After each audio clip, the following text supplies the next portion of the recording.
പാർട്ടിയിൽ നിന്ന് സസ്പെൻഡ് ചെയ്യപ്പെട്ട രാഹുൽ മാങ്കൂട്ടത്തിൽ എം.എൽ.എ. നിരപരാധിത്വം തെളിയിക്കണമെന്ന നിലപാടെടുത്ത് AICC. കാര്യങ്ങൾ വ്യക്തമാക്കാതെ ഇനി തുടർ പരിഗണനകളില്ല.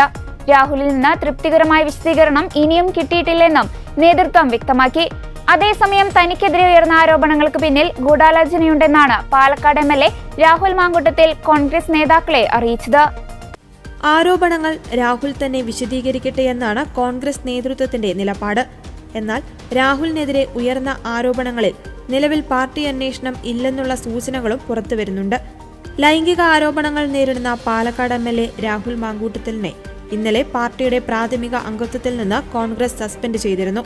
പാർലമെന്ററി പാർട്ടിയിലും അംഗത്വമുണ്ടാകില്ല. എം.എൽ.എ. സ്ഥാനം രാജിവെക്കണമെന്നാവശ്യപ്പെട്ട് നേതാക്കളും ഉപതെരഞ്ഞെടുപ്പ് ഭീതിയിൽ അയഞ്ഞതോടെയാണ് സസ്പെൻഡ് ചെയ്യുവാനുള്ള തീരുമാനത്തിൽ കോൺഗ്രസ് നേതൃത്വമെത്തിയത്. യൂത്ത് കോൺഗ്രസ് അധ്യക്ഷ സ്ഥാനത്ത് നിന്ന് നീക്കിയതിന് പിന്നാലെയാണ് ഈ രണ്ടാം ഘട്ട നടപടികൾ. KPCC പ്രസിഡന്റ് സണ്ണി ജോസഫാണ് തീരുമാനം പ്രഖ്യാപിച്ചത്. കൂടുതൽ ശബ്ദരേഖകളും ചാറ്റുകളും പുറത്തുവന്ന സാഹചര്യത്തിൽ എം.എൽ.എ. സ്ഥാനത്ത് നിന്ന് രാജിവെപ്പിക്കാനാണ് ആദ്യം ആലോചിച്ചതെങ്കിലും പാലക്കാട് ഉപതെരഞ്ഞെടുപ്പ് ഉണ്ടാകുവാനുള്ള സാധ്യത കണക്കിലെടുത്ത് അത് വേണ്ടെന്ന് വെച്ചു. രാജിക്ക് രാഹുലും വഴങ്ങിയിരുന്നില്ല. എന്നാൽ കോൺഗ്രസ് നടപടി പോരെന്നും രാഹുൽ എം.എൽ.എ. സ്ഥാനം രാജിവെക്കണമെന്നും ആവർത്തിക്കുകയാണ് CPM-ഉം BJP-യും.